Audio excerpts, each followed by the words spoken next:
welcome to Lawfully Chaotic, Season 2, Episode 5. Hello. Whenever I say that, I have the urge to just say hello and welcome to Movie Phone. I don't know. Well, you get that voice. Yeah. Hello and welcome to hello Movie and Phone. welcome. Remember that Seinfeld? That's probably where I got it, where it keeps popping in. Hey, 3 Miles, thank you for joining us. Welcome. Good evening, everybody. Thank you once again for joining us or watching after the fact on VOD, Lawfully Chaotic. I'm here with my fantastical co-hosts.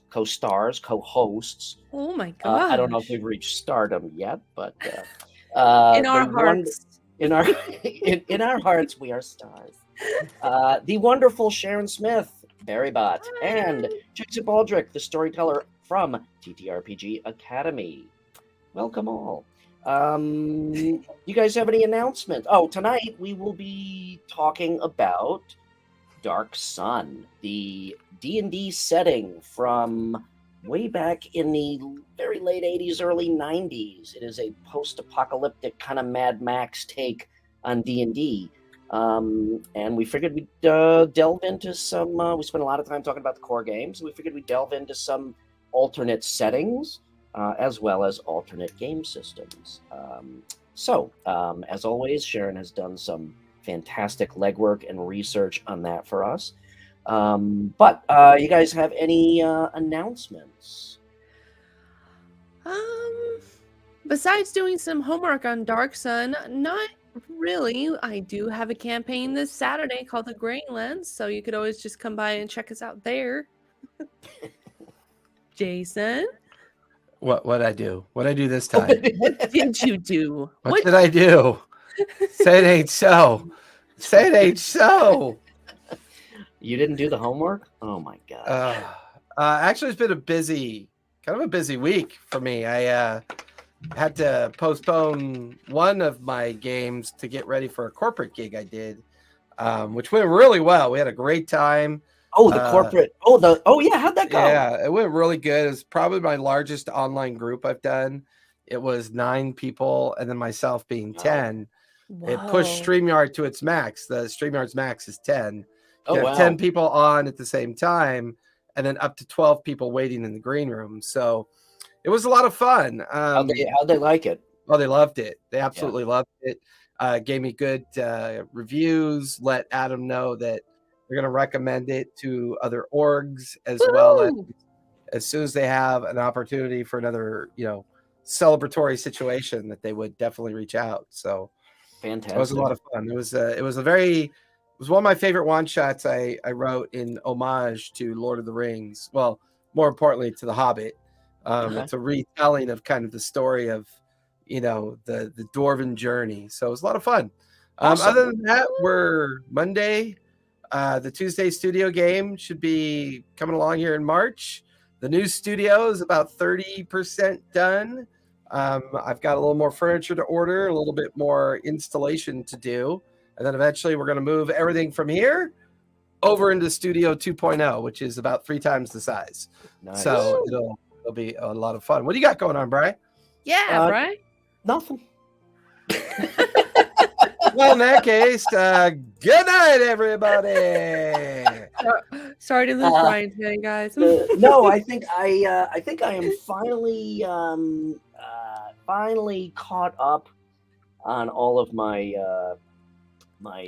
bill-paying corporate work, and able to start really delving back into this stuff. I've been a little quiet on Instagram lately, which I intend to change. And I am furiously writing the campaign for our stream. You not write happily, you only write furiously? I write furiously. God, if I don't break at least 5 pencils while I'm writing, then fuck it. Broken pencils or? Yeah. So yeah, that's just looking forward to kind of start focusing back on game stuff. Nice. Woo-hoo. I was told there'd be no homework. All right, Sharon, what do we got? All right, everyone. Welcome to another episode of Lawfully Chaotic. Tonight's topic will be about the Dark Sun, which is an alternate world in D&D.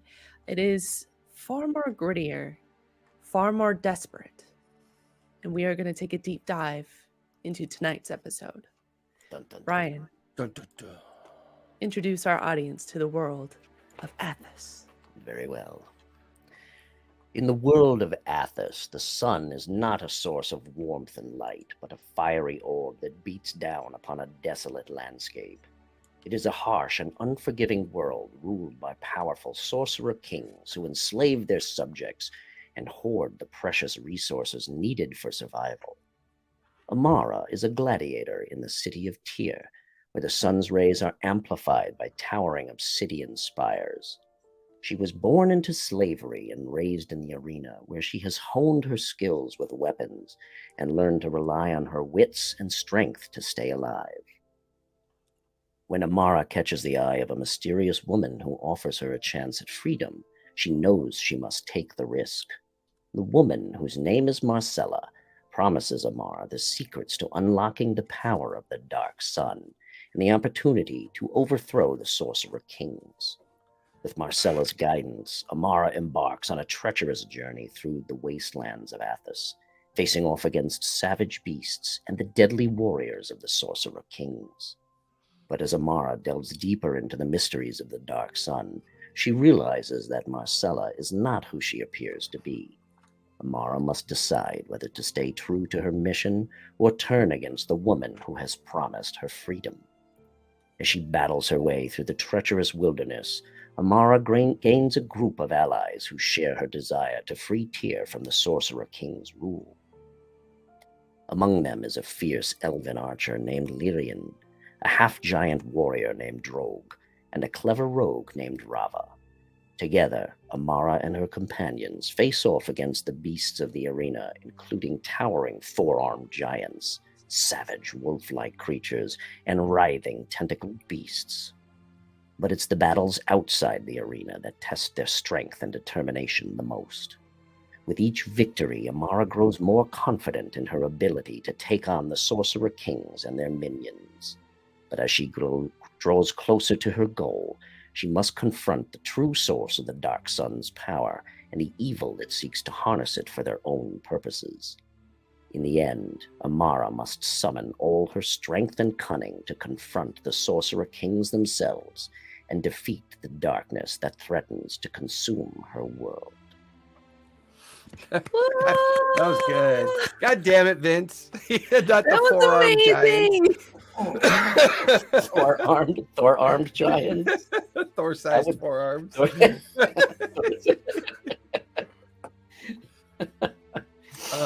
was I love amazing. Ah, That thank you. narrator voice is always so boss, man. Thank you. It's been a long time since I've done voiceover work. Yeah, you should do it. You should get back to Well, it. tonight's the night, Yeah, right? Night. Right, Thor-sized forearms.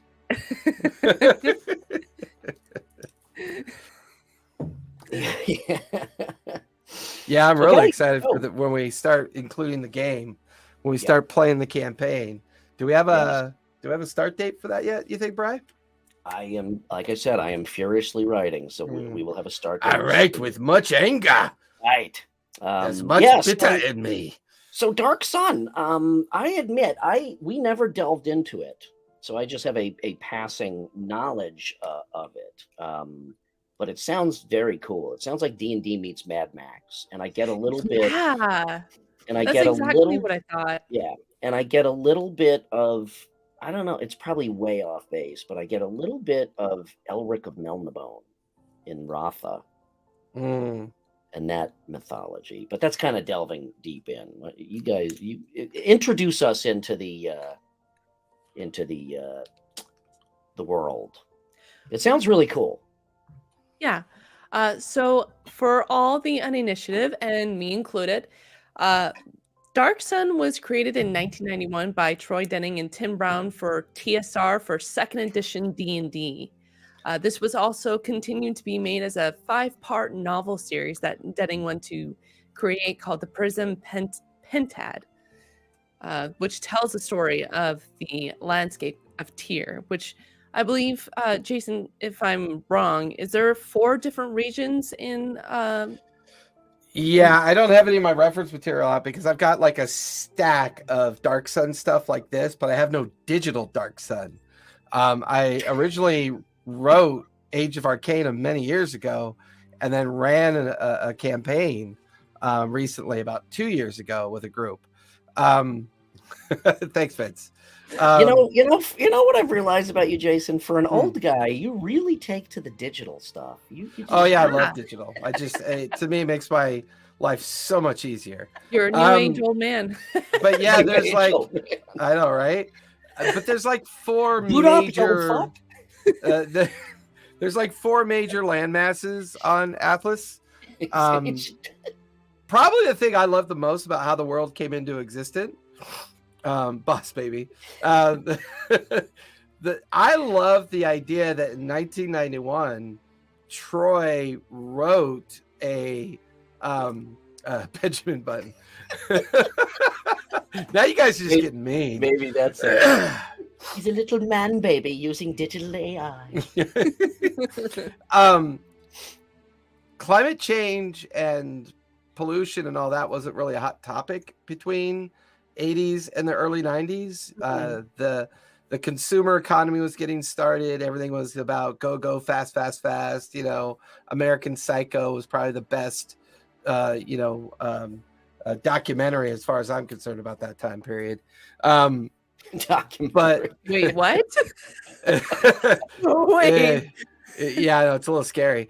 But I think because this was the first Gulf War and we were experiencing the tragedy of the Middle East, the decimation of the oil wells and the destruction of so much ecology, I found it interesting that the core of this, like the core of the transformation of this world, was based on magic overly consuming the world and then devastating the world. And then this population just clinging on as best as it can, which gave the rise to the idea of the anti-hero versus the hero. And what had been heroic gameplay for like 20 years was suddenly challenged by this idea of the anti-hero. And to me, that's what set the pace for me. I just love that idea of the anti-hero and what it meant for the game. But yeah, Yep. Tyr was the more popular of the land masses when it came to Interesting. like the content development. Yeah. And And what did halflings were the reason why everything died. I found that interesting too. It was so weird. Fucking short people. Yeah, the lore, I mean, the lore is rich and pretty deep, but I love the idea how it Taylor Swift fan. I love the idea how it played with the notion of our preconceptions of the more traditional lineages of D&D, the harmless and roguish little halflings, and it changed a lot of things. It really re-centered what I thought was kind of like the mythos of the traditional heroic campaign, and really allowed me to look at things very differently. Yeah, it seems for Dark Sun, it's vastly different to the settings of D&D that we're traditionally like more accustomed to, like the very Lord of the Rings castles, and like there's beautiful vistas and like forests and whatnot. But in Dark Sun, it's actually desert, and you don't have as many resources as you're used to. And in fact, it's actually introduced that since the world is a desert, ration management is actually part of the functions in the game, which I thought was very interesting. Could you imagine having to play D&D and actually keep track of water? Like, that's Which nobody nuts to fucking me. does. Yeah, and that I saw a tanker that could hold that gasoline for you about a mile back. Hey, now you're just throwing around the Aussie. Can you be part camel in the campaign? Is there a camel race? I think you'll be fine. But you're right. The rarity of resources, the dangers of using magic, the fact that metal is practically non-existent, and you can never control the magic and control the resources, controls the wealth and controls everything. So it's like it just really laid out a different mechanic for how to play the game in general, which I loved. Absolutely loved it. Let me ask you a question again, because I only have a passing familiarity with the theme. I think it's really interesting that that they chose to do it not as a different game, Right. and not even as a different, utilizing the core rules, but basically coming up with a complete new mythology. They kind of, and I'm not saying this is good or bad. I really don't. I want to get your opinion, but they Yeah. kind of bastardized D&D a little bit to make it fit the world mythos. And I think that's interesting. Do you think that it would have been a better product or better experience, I should say, not better product, that's a misnomer, better experience, if they had even used the same rules but come up with a completely new, like, this isn't D&D, this is a new. Right. I think in 91 they had a lot of unique challenges. This was the apex. It was all downhill from here, right? We're less than 9 years away from the tragedy of 2000. And the gradual decline and the eventual buyout of WotC, the bankruptcy, the court hearings, and the everything playing out in the Gary Gygax world as, we're about to start that downward trend. One of the things I think that led them there was the fact that TSR had developed a game system for Indiana Jones, for Gangbusters, for Star Frontiers. I think they were developing a lot of systems, and I think when they were looking at the successes of Forgotten Realms, Greyhawk, and some of the others, they were beginning to realize that we don't need a new system. I think they were finally seeing that if we just took the pieces of the system that made sense to the world, then that's the world you're going to deliver. Plus, most people were reusing the parts of the puzzle the way they kind of wanted to anyways. I think the thing that this introduces so much to the idea of really kind of like taking on the notion of second edition is that it really showed people once again, you could be super creative, because what was happening with Forgotten Realms is their book library was getting so popular for the novels. They didn't want you fucking with the legacy or the heroes, or they didn't really want you giving bad endings to those Forgotten Realms stories. So there was a whole lot of weird content licensing around that at the time.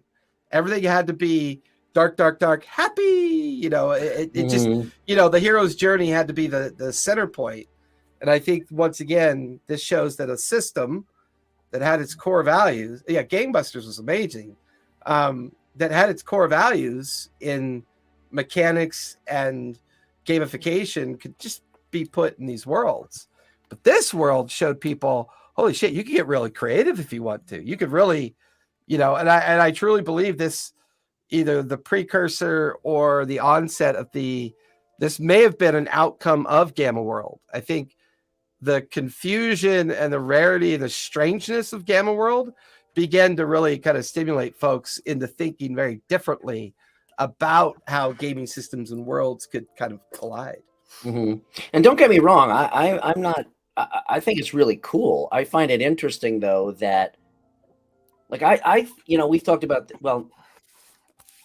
okay, I just like contradicted myself in my head, because we're talking about the DC system, which is 5e, but this is way back in second edition. So I think I just answered my own question. What I was going to say is, you have a core system that you could apply to any genre. But I thought it was interesting that they pulled like 90% of the D&D mythos and put it in this world, rather than just creating a whole new mythos. Yeah. Classes. Well, I think this is also a good experiment for them to create a world, create a history and backstory and understanding of the world. Take the second AD rule set, and then say, even though they kind of pulled some of the D&D mythos in, they very much pulled it in and then juxtaposed almost everything related to it. I think one of the really cool introductions, and I know it's later on in the notes, but I think it's a really good point to their creativity, was the Kreen. bringing the crane into it, an insect race, I think was really kind of cool. Bugs. And it's Doing a Latin reference. Oh, new world. No, I think, again, to talk about, and I'm not, no rant cam, but to talk about, to talk about how with some creative thought, WotC could really come up with something fantastic, which is take those 5e rules, which we've already determined can be applied to anything, and come up with an entirely new game, and without like really kind of needing to devolve or overly evolve the mechanics, to allow the core mechanics to really still kind of be the main delivery method. That's my point. Yeah, it would be really, really cool. So I just thought back then, and again, back then is way different than now. Yeah. Because let's be open and honest about, there are a lot of cringy subject matter in Dark Sun. A lot. Cringy, like what? Slavery. They do a lot of focus on slavery. And there's like genetic mutations too. Yeah, so there's a lot of racial connotation in the way that they kind of carry on the idea of the theme of the struggle. I think there's a lot of misogyny in it, which I think in 91 could be perceived as basement friendly to the basement community that was playing the game, right? It's our game, we'll play it how we want.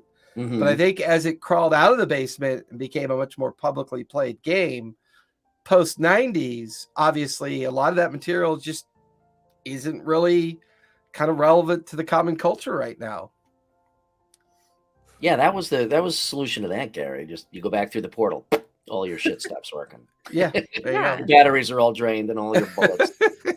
Yeah, and that, like, even society in Dark Sun, it's like it's very strict too. Like you can't read or write unless you're like a higher class. Yeah. Like, and I think that was a nod towards the printing press and when Gutenberg made it so that just not the Catholic community could read, the serfs. Really? So it was a nod to the fact that whoever really controls the literacy and controls the voice controls the people. And for a very long time, that's as exactly we have the society well seen we had. as of late, the past few years. So I think it was his nod to the idea of the Catholic Church, how before it transformed and became something else, the Gutenberg Bible, through the printer press reshaped and rechanged how aristocracy, the serfdom, and how the monarchs all began to see each other very differently. Not to mention, this subject matter was a great playground for disease and plague. And, you could come across a village that's barely hanging on, come by a week later, and everybody's died of a strange disease, right? So you were really playing with a playground that felt truly, sinister.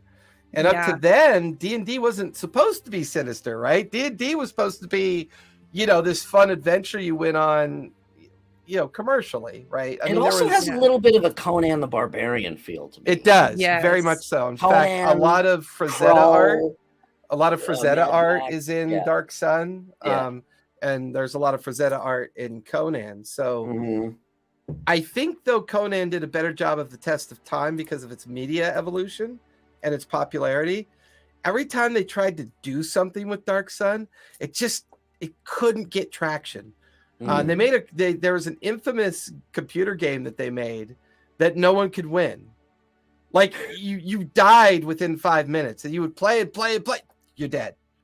Play, you're dead. I mean, it was almost like Dark Souls. Right. It just became this kind of self-fulfilling prophecy. Days before microtransactions. 5 minutes, you're dead. Spend $1, you're alive. But it just never found. It just never found its traction. It never found a platform that it could remain a part of. And carry on into the future. It just became this kind of just isolated content that just never went that far. Jeff put a link in the chat for Dark Sun series. Oh yeah. Yeah. And there's a couple really good YouTube links that are worth checking out. There's a 2 or 3 hour video on the entire origin, history, evolution of Dark Sun. And it really is it's really a well done kind of like immediate document on it.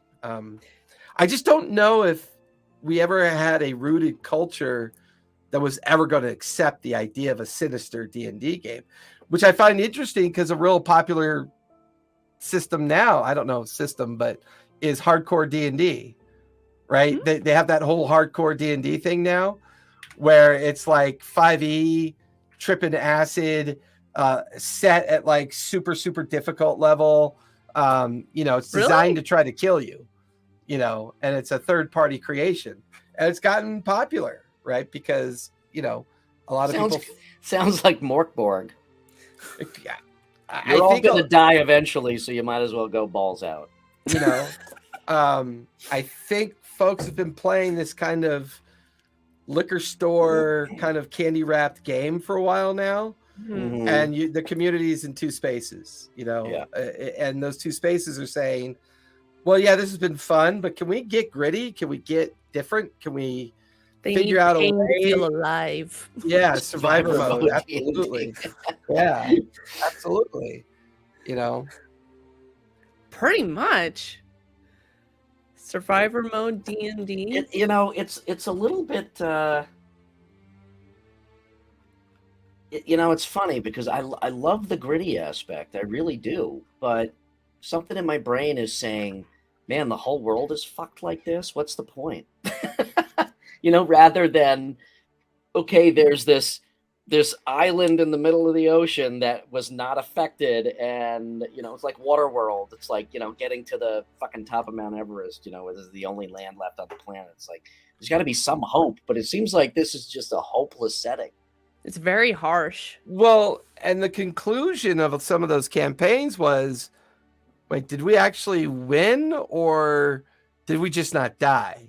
I love right there. Like you get to the end and you're like, and that, and that's the other thing, right? A night's rest is a short rest. A whole week is a long rest. Yeah. There's a lot of things that you can do where the world itself becomes the main enemy. Kind of. Take it away, Brian. Take it away. I wish we had somebody playing a lute right now for a bard. Right. And you could be the Witcher. Actually, I was going to start singing Tina Turner. We don't need another hero. But run by the town. But I mean, as a player, you're essentially playing an anti-hero. That's a good point, Gary. You get to be a certain age, especially with kids, and your views change, and whereas before it's like, yeah, let's play in this hopeless piece of shit fucking world and there's no reason to even live. Now you're like, God, this is like normal life. Why do I want to play this all? You have to pay taxes? What? Yeah, exactly. Actually, somebody should create an RPG, like the Game of Life board game, but as an RPG. And literally, well, there's that famous meme. Pay taxes. There's no more Social Security. There's that famous meme of the group of orcs playing humans in houses. Yeah, playing humans in houses. It's just so funny. Yeah, it just cracks me up every time I think about that. Death and Taxes, the RPG. Actually, so true. You know something? That is not that crazy of an idea, because you could play the game as if the way you really would want to play in real life. Like, okay, I go into my boss after he just laid me off and I chop his fucking head off. Oh, that'll play well in the socials. That would be a fun game. But I mean, I think I have another project. But I find it interesting, out of all the D&D reboots, this never got one. Yeah. It never got one. And probably to your point, the social landscape has changed to where this Yeah. wouldn't fucking fly right now. Yeah. No. Millennia, the board game. Millennial, the board game. They have a board game like that. It's called Life. This isn't gilded. Are you serious? That's funny. That's awesome. Chat, you're on fire tonight. Are we? Oh wait, we are recording this. We could steal all this later. I can steal all this. Somebody write this down. Trademark on everything. Ideas, Dibs. guys. Dibs on everything. Trademark. No takebacks. Everything said in chat and But- live. Copy of our topic. But And you know, Lawfully Chaotic Studio. and to a certain degree, the whole mutation thing was treated kind of with Based delicate on- gloves. That's an inside joke we have in our Slack chat. Is based on. Anytime it's like you stole that idea. No, it's based on. It's based on an idea I had 25 years ago. Yeah, exactly. But the iPhone was based on an idea that I had 25 years ago. I just never got around to doing it. Apple stole it. Yeah. Yeah, true. Yeah. True. Of course, the original iPhone was going to be the Nano. That's terrifying to think about. That was the Newton. Remember the Newton? Well, yeah, but it's a cross between the Newton and the Nano. That was the initial push for the iPhone. Sharon's like, okay, that's not off track. That's a full on. We just blew up the railroad. I know, right? But I will say this. One of the things that I thought was interesting is that, when they introduced some of the lineages in Dark Sun, you're getting a glimpse of things to come. The Goliath, the Azimir, the Kreen, Tiefling, the Tiefling to a certain degree. yeah, You were Dragonborn. and then the or the idea Drag. of the Defilers and the Preservers, and they treated dragons very differently in Dark Sun. Yeah. Very Actually- differently.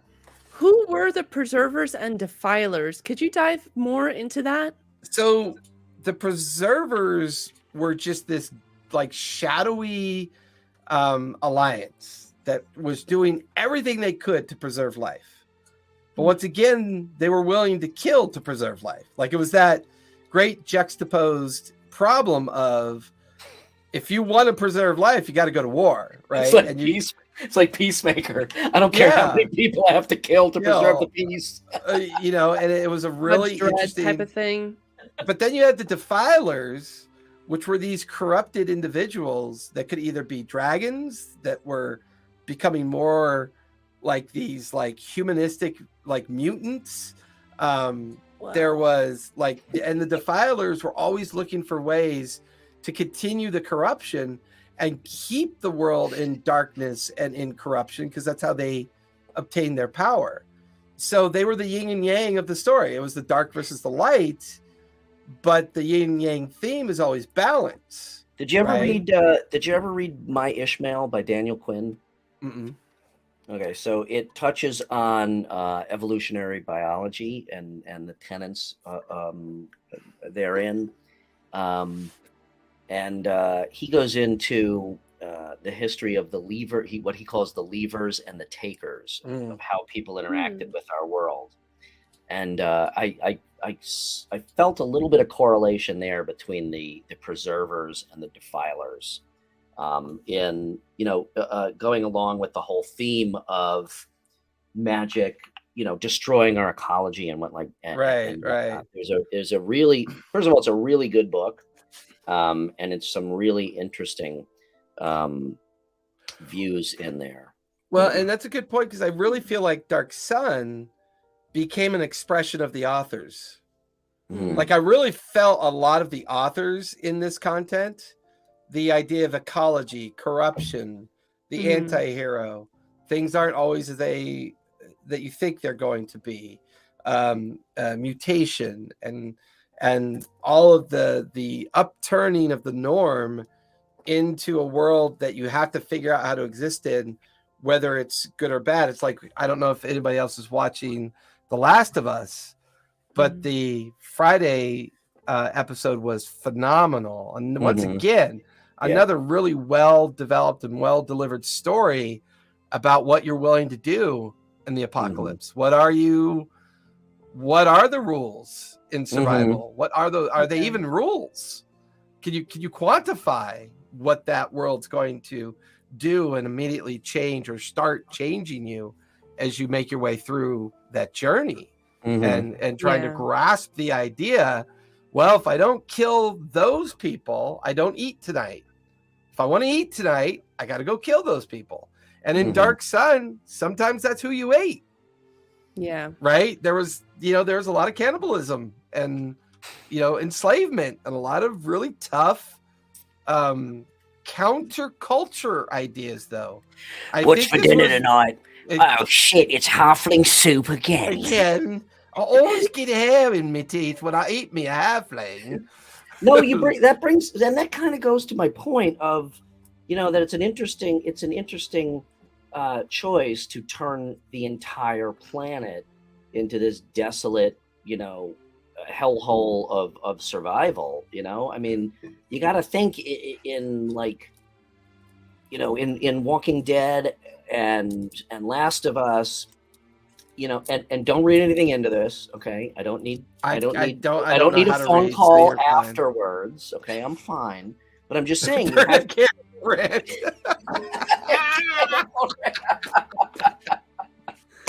Good. No. My point. What I'm trying to say is, you have to think in a setting like that. At what point do you call it quits and just say it's not worth going on? Because of these decisions I have to make. That sounds like a player question. Right? I mean, Barry, as a player, when is the apocalypse idea just too much? Like, in your mind, when you start sitting down to play a game, can it get too dark? I mean, looking at Dark Sun, I feel like it's a reflection of society in general, and I have some familiarity with that. And it makes me curious to see like this different parallel to like it's a narrative parallel to our society. Like there's mutations, there's economic struggles and environmental just wrecks just everywhere, just because like even like magic users, they take life from the planet, and these preservers and defilers, they're just I think this game was 30 years too early, to be honest. Yeah. Well, but see, I don't necessarily agree with that at all. I think this game's sadness is that 30 years later, it's not any different. Well, there you go. Well, right. There's not that great revolution. There's, the anti-hero has become irrelevant because the anti-hero is the norm. Yeah. Right. The idea of being the narcissist and out for ourselves has become normalized in pop culture. Pop culture, not in our family culture. I think it's not a ubiquitous outcome. I think if you look at cultural references, it's kind of the poor will always eat the rich. Right? There definitely is an underlying cannibal theme tonight. Yeah. But I mean, I find it interesting that we come back to it, though. We still come back to this content, this uniquely built kind of pearl of wisdom in the middle of the apex of TSR. Like they're at their height. I mean, they're licensing toilet paper and socks, and if they could slap their sticker on it, they were licensing on it. They were, I mean, big giant mountains of cocaine. It was a good time. Master hasn't fed us yet. We're hungry. So hungry. I'm further. With a nice Chianti. But yeah, it's funny. It's a little self-reflective. Like when I was writing and thinking about this, and then when I was running the Age of Arcanum campaign, there was no, like, gold was worthless in the world. It had no value because it couldn't be made into anything. So no one cared about gold anymore. But if you showed up with a small jug of water, you could buy out the tavern for the night. Wow. But because there's no more forest, the furniture is made out of bone and skin of the creatures of the world. That's right. Because you don't have weapons. You don't have swords or shields anymore. It's literally hides and bones. Yeah. And if you did, you were ultra powerful. So once again, the arms race was at its pinnacle, right? The post fall of the Soviet Union Get was it? The arms race, Yeah, literally. Right? But we were transitioning out of 89 and into 91. We were coming out of, I'm proud of you. that period. So yeah, a world where you're like, oh, I can't find any metal. What the hell kind of world is this? Yeah. It was crazy. It's just yeah, it's interesting. I think back then, and your correlation to what was going on in the Gulf War and all that stuff, and commercial, the commercialization of society and whatnot. I think that is apt. But I think, I don't know, back then, I think even the idea of this dark, hopeless world was still somewhat fantastical.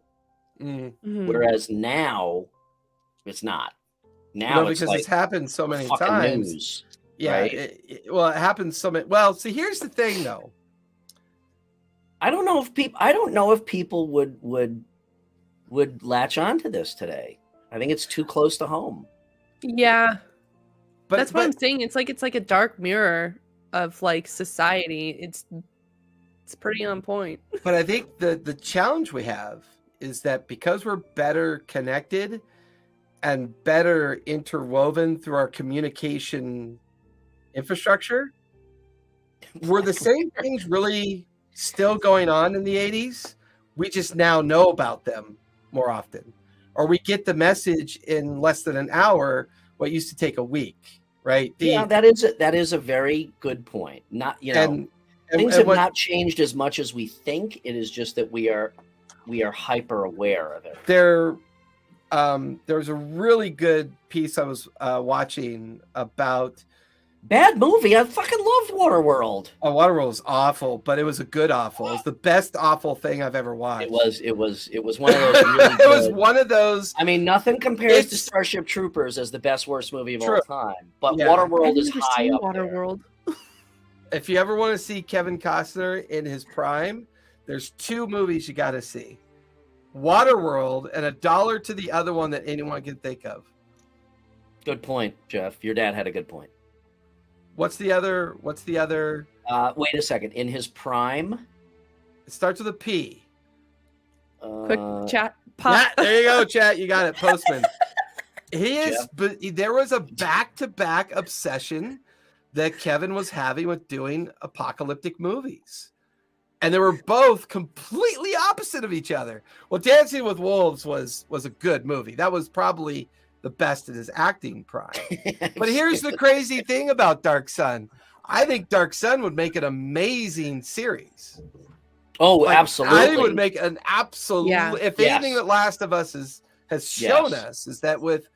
So I'm going to say this, and I hope every fucking horrible show writer hears this. With good, competent, skilled show writers who aren't fucking high and drunk all the time, got a hold of content like this. Oh wait, what? Haven't you heard that old adage? Write drunk, edit sober. No. Never heard it's that? terrible. Yeah. I've heard it, and it's terrible. Your face. The is day terrible. after was Out of here. the day after was Disney Apocalypse. If you want to watch terrifying apocalypse, watch Threads. Threads will have you What have is that? nightmares for years.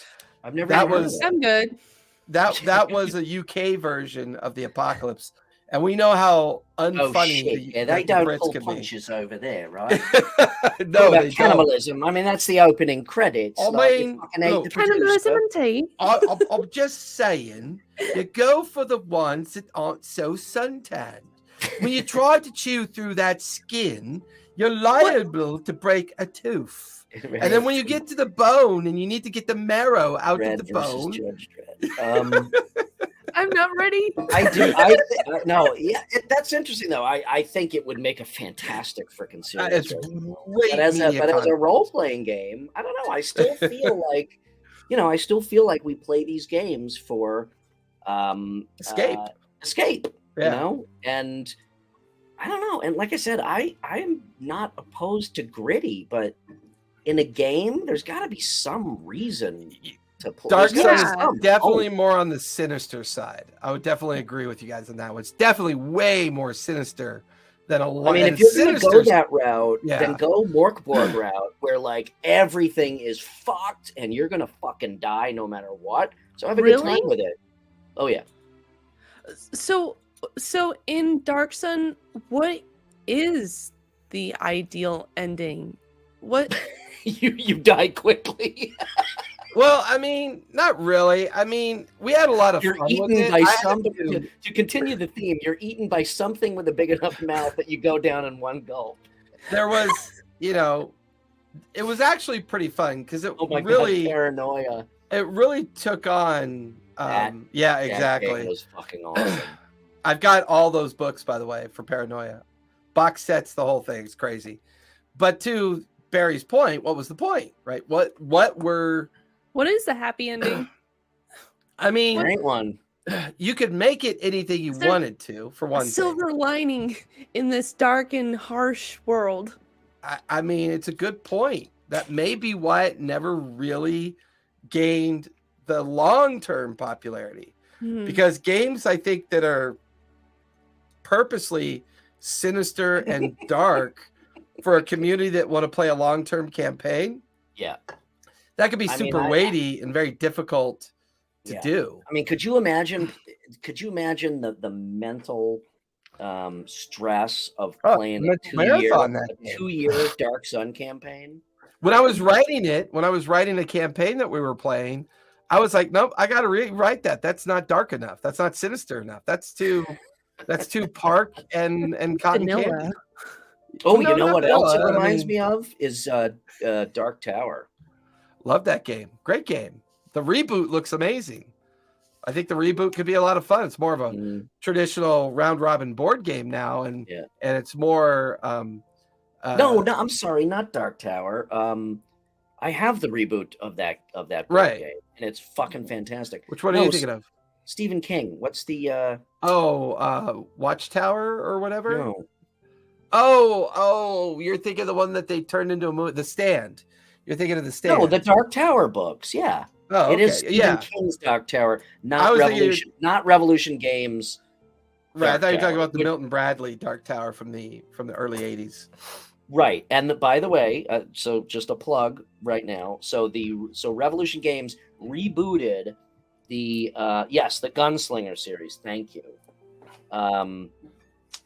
They rebooted Dark Tower, and it is truly an amazing game. So if you feel like spending $100 on a board game, worth every penny. Yeah, it was pretty good reboot. Yeah, Dark Tower, the reboot by Revolution Games. It is amazing. The tower, you actually play a little bit of sideline, but you play with an app, and the tower is digital. It's like 4 levels, and it is digital. They spent like a year engineering this, so the levels of the tower rotate automatically and tell you what to do in the game and affect the outcome of the game. It's very interactive. Yeah, it's pretty cool. Fantastic. Yeah, it's pretty cool. And you could play a lot longer now. Before it was a very short, like it's like an hour and a half. Yeah, game. So you can play but a lot longer. The Gunslinger series is what I was talking about, and the Dark Tower. Thank you, Jeff. Gotcha. Yes. It reminds me of that a little bit too. But and I'm looking at some of the games I have on my shelf. Yes. And I'm immediately wondering about, Catan. Like Catan comes to mind. The struggle to settle, to rise, to get. Even in that game, there always felt like a win. You know what I mean? Like all these games feel like they have a win, and I'm like, when I reach into my archives and I think about all the Dark Sun games I used to play, no one won shit. Well, that's my point. Only having a passing familiarity with the game. Like every game, there's a goal. Yeah. Even if you never achieve it, there is at least this hope.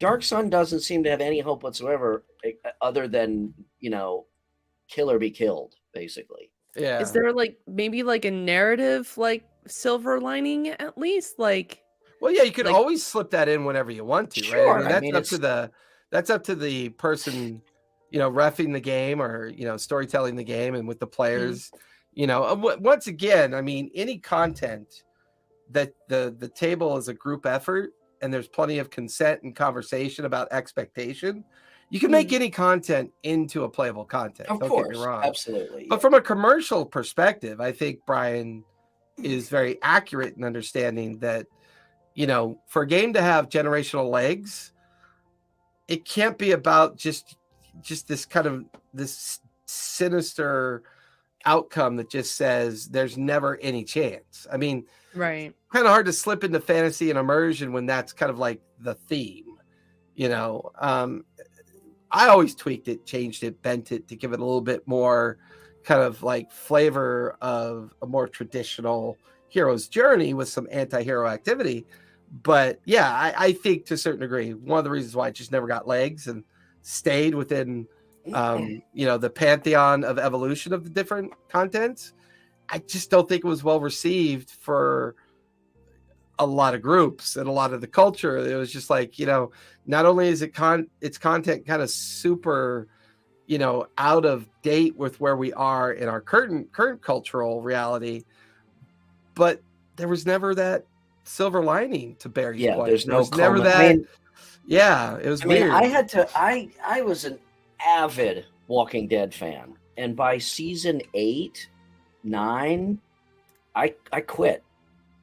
And I just, I went back and watched season 10, but I'll tell you, it got fucking exhausting after a while. And it wasn't because I got bored. It was because I'm like, I can't fucking take all this misery anymore. There's no point and there's no hope in this show. The game got stressful. It got exhausting.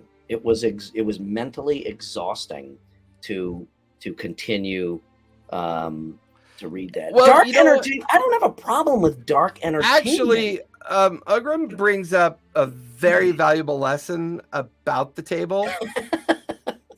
It still has to have entertainment value. So if the table could still find entertainment value in the dark and the sinister and play it to the level of fun and entertainment, absolutely agree. Maybe this game is for murder hobos or something. No, it's definitely it's too light. I think it's too sinister for even murder hobos. Murder hobos at least have a semblance of an idea of, I'd never kill the barkeep. I only kill the merchant shop owner. Well, in Dark Sun, what are you talking about? You kill everybody, buddy. You're going to starve if you don't. You go 3 days without water, you're looking at your own foot going, you know what? I'm getting hungry. Tofu. I see what you did there, Barry, and it was awesome. Oh my God. But I think one of the reasons why I really enjoyed the idea of talking about Dark Sun is everybody's a murder. When the whole world is a murder hobo. No. I mean, you're the only way you're going to be weird is if you're not murdering. True. That's how you become different. But the whole Dark Sun theme, once again, I when I redid it and got it more modernized for a group of people that I was running in it for a little while, I think we lasted about 6 months before people had to go off in different directions. It happens. Mm-hmm. I converted it all to 5e. So I blended it, and once again with the it's like one of the reasons why I love the 5e core so much is you can adapt it just about anything you want. From Wikipedia, looking back at the setting, Chris Wilson, writing for The Time, describes the world as a good candidate for television adaptation, a richly imagined world with traces of Dune mixed with Jedi-like powers and a healthy side of murderous human-sized praying mantises. That would be the cream. Yeah, that would be the cream. Yeah, I think I agree. As a TV show, it would be fucking brilliant. Mm-hmm. But Gangbusters didn't stand the test of time. Star Frontiers didn't really stand the test of time, but yet BattleTech has been rebooted by Catapult Games. So it's interesting the choices that are being made to reboot, and it's interesting to see which games are coming back. And I know that whole OSR community has its own understanding of what old school role-playing games mean to them. But so it's on interesting. this topic, I'm not next week because I want to switch topics, but next time we do a game system Mhm. discussion like this, a deep dive, if you will, I want to talk about Shadowrun. Okay. Yeah, Shadowrun's Which a I lot of think- fun. Which I think is one of the best mythos ever created in a game. Yeah, The mechanics and the system were shit, yeah. but the background and the idea was fucking amazing. So But I think that's a good, and I think that's a good topic to talk about. Maybe Shadowrun, great mythos, horrible mechanics versus great mechanics, horrible mythos. horrible And, mythos, yeah. Yeah. You know, and that whole idea. I think that'd be a great topic for next week. Great work. Yes, totally. Sharon, you familiar with Shadowrun at all? Nope. So this is going to be another homework session. Okay. So just a 10-second primer to the next time we talk about game systems. Shadowrun was the main. I'm going to keep this short. The main setting was in Seattle, which was like an outpost, okay, of not civilization because the world hadn't gotten to shit. The world just changed. It utilized Native American culture, the coming of the sixth age of evolution or of man. And what happened was magic made its way back into the world in the form of people mutating back into elves, dwarves, orcs, trolls. Dragons were back, and magic came back. Sounds into a the lot world. So like everything in Gamma reverse? World to I me. know. So magic came back in the world, and Native American nations took over. Basically cyberpunk plus magic. Yeah. So you have Or you could just read Gamma World. It's basically the same thing. So you have magic and D&D races combined with basically the Matrix. Actually, Right. that would be more apt. Is the Matrix meets D&D all at once, and the bad guys were corporations who now own. Corp- See, I love that. That's why you're right. That's why that mythos is so good. Yeah. So it was It's no longer about so- the yeah. government; it was about the corporations who Right. got super rich, who owned their own private security forces and armies, and the basis of the game was corporate espionage, Mhm. and it was just fantastic how they did it. Yeah. Corpos, yep. Corpos, Brian Corpos. Which is funny because a lot of that terminology you just used, I love the Netflix series Cyberpunk. I don't know if anyone's watched it yet. It was brilliant. I loved it. Yeah. And I played the love game. how they changed the language and created their own grammar and created this whole like immersive language that was just Mr. so Johnson, cool. oh my God, yeah. The fencer was always like you'd always get your mission from Mr. Johnson. And he was your, Well, that's not any different than the guard named Bill. right, yeah. Right? I mean, it was all they did such a great job on the background, down to they had specific restaurants in Seattle. Like there was an orc restaurant where everything, the food was very spicy and overly. I would love to run an Expanse RPG or Firefly RPG. Serenity That RPG would be yeah. so much fun. That would be awesome. So much fun. Such a great series. Those I always, and again, it's too bad that Shadowrun that the mechanics were so lacking. Because, But once again, I would love us to have an episode because I think Barry would have a lot to say about this too, being a player character for the most part, and hopefully exploring the idea of becoming a storyteller and running her own games, because I think she has a natural knack for creativity. Mhm. But we keep coming back to this mechanics here, mechanics there, mechanics here, mechanics here. But yet, to me, if you've got a good theme, mythos, or genre, or I fuck the mechanics. Well, I Language. agree and disagree. I agree in theory. I agree in theory if the game allows for interpretation. Shadowrun that's fair. Mechanics did not allow for interpretation. Correct. And I think one of the things I'm hoping we're going to see out of the Critical Role group is a true narrative gaming system. I think we don't have one yet. A lot of people have tried, but I think a true narrative gaming system that gets us to that point that you simply pick any genre, theme, or mythos, You get consent at a table. Hey, does this sound like it would be fun? Yes. Let's just play in a fantasy world being run by Harley Davidson bikers, or let's play dinosaurs like Turok, but everybody is mutant aliens from 15 different worlds. You know what I mean? Just like that playground idea. I don't think that a narrative game and mechanics have to be mutually exclusive. I think you can have a strong set of mechanics. Torg! You beat me to it, Gary. God damn it. I was going to say I was always, as role-playing games go, I was always drawn to games that mixed stereotypical genres, like Shadowrun. That's where we were very was the though. epitome of that, because it took 20s noir, ancient Egypt, Old West, science fiction, put everything together in this amalgam of multiversal mythology. But there's one of your dad jokes, but what is the hardest part about skydiving?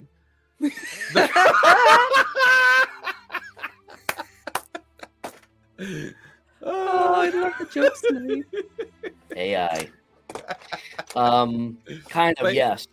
But where I was going is, I think you can have an involved set of mechanics for the people that like it. Okay, I love the randomness of rolling dice, and I love scores. All right, I do agree with you though that as long as that system allows for narrative interpretation, that's the best of both worlds. Yeah. I told you I've been thinking lately about creating a game system that is mechanics heavy, but not mechanics reliant. Okay, so you have your game mechanics, and you create your character with a lot of room for very specialized skill trees, but it is mostly up to the game master's interpretation on how to apply that and how to reward that. Like, I like your idea of actually no levels, shit like that. You just advance your skills, your personal skills and abilities. You advance. No levels. Levels don't matter. Okay. Yep. And even though there's this really involved set of rules for scores and whatnot, it's all relying on how the players and the GM decide to play the game. And what's really fun is we took away the hit point mechanics from a normalcy perspective, so they're not predictable mechanics anymore. We took away the predictable mechanic of the spell slot balance, because we took out the level system. Basically, the players, before they go to bed, said, okay, these are the 12 spells I'm going to learn, and this is all I get. And that's what they get for the day. So if they want Magic Missile 4 times, they've got to study it 4 separate times, and they get it 4 times. And then their intelligence and their understanding of the arcane determines how powerful that spell becomes as they progress, as long as they're practicing and developing the skill. Just give all the narrative back to the players. I love that. I just think that's just so much more fun. And I agree. What I'm saying is, I think the mechanics, it's interesting how we got onto this topic. We always do. Whenever we get I think the mechanics serve as a base for the player and GM narrative on top of that. Okay, so you have a base, and you do have a score. The chaos theory, yeah, exactly. You have a base, you have a score, and you have dice. But basically, it's just a system based on rule of cool, is what it comes down to in my mind. That's fair. We chewed up another hour.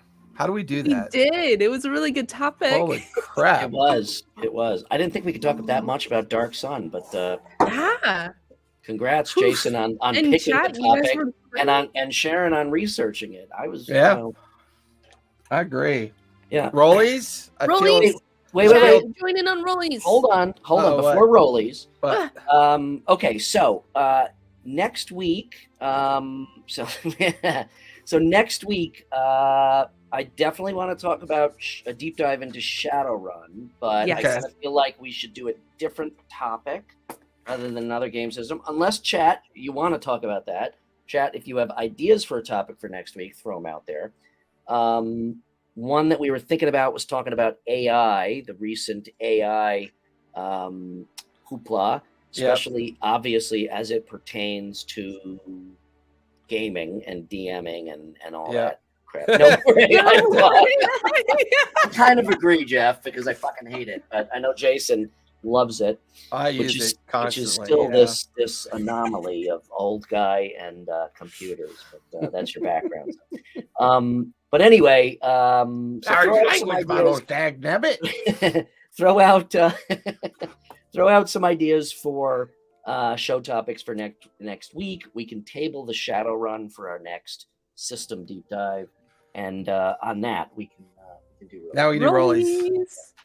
I'm gonna go with my unicorn D20.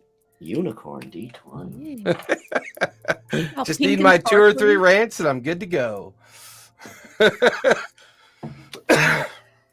I got a 19. Oh, you fucker. I got 11. I got a 13. Yeah. All right, Sharon, let's do a roll off. Jeff got a 17. All right, Sharon, let's do a roll off for it. Okay. 7. 4. I was trying to give it to you. Okay, so anyway, spell attack. Okay, Nightbot, take us out. Yeah, I know. I was just about to ask. Fucking AI. Okay, so anyway, this is a really great conversation. Kind of surprised, actually. I didn't think we can get an hour out of just Dark Sun, but God damn it, we did. Thank you all once again for joining us. I cannot stress enough how much you guys add to the love show. Chatting with all of you. Twisted, thanks for showing up. Good night. But seriously, thank you all for continuing to join. It really makes a huge difference. And thank you all for those of you who watch after the fact on VOD. Sharon, where can we find you? Hey, guys. I'm sorry. So apparently Matt has been on the whole time, just lurking. So thanks for joining. Sharon. Hiding in the bushes. Hiding in the bushes.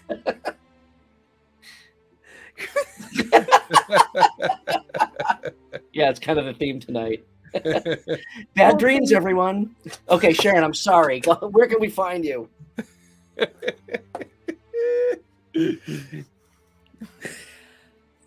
Thank you, everybody, for joining us for another episode of Lawfully Chaotic Dark Sun Edition. You can catch me here over at BarryBot on Instagram and on Saturdays on the Graying Lands campaign where I play a druid Kalistar named Mira. Come check us out, 4 p.m. to 7 p.m. Pacific time on the Lawfully Chaotic, or is it the RPG&Co? All of them. YouTube and Twitch channels, and also the TTRPG YouTube channel as well. Yeah, and Jason, where can we find you? You can always find me at the TTRPG Academy with all the stuff and the things over at Twitch. Just what I'm pointing at right there. It's weird because when I do that, my vision gives me all blurry and such. But yeah, I'm on the Twitters, the Instagrams, and all the fun spaces. Just plug in TTRPG Academy, come find me, or you can find me over at LinkedIn Tree TTRPG Academy as well. Brian! Where can we find you? You can find me at RPGandCo.com, precious. All the time. Also, Lawfully Chaotic Studios. Yes. Gollum came into the studio, y'all. Yeah. By the way, Sharon, speaking of Mira, have you thought about a second campaign, second player, and what would you play? Or are you so it's something I've been thinking about, or are you so laser focused on Mira? I kind of want to see you Staff. Oh, well, that's We're not true. hiring Yes. staff at the moment. 3 miles is not going to let you forget about that. Well, I don't know. I had a couple of characters already made for like one shots that I really adore, but there is this one character it's like amorphous at the moment. It's a samurai that's like kind of like an Oni that I would like to play. I haven't really figured out the mechanics for it yet, but I think I'm onto something. So Okay. Cool. yeah, Are you I going to wanna use that see- possibly in our next campaign? mayhaps, I want to maybe. see. I want to see you do something. Do something with something completely different than Mira. Oh yeah, no, I got a whole bunch of characters that Okay. are quite Something- different. Just something I was wondering. Just I don't know. The evolution of Mira, I'm beginning to wonder who the big bad is. Only one way to find out. I know, right? Saturday nights, 4 o'clock. all right. Well, once again, thank you for joining us. And remember, TPK: tell stories, play games, and be kind. Good Bye, night, all. guys.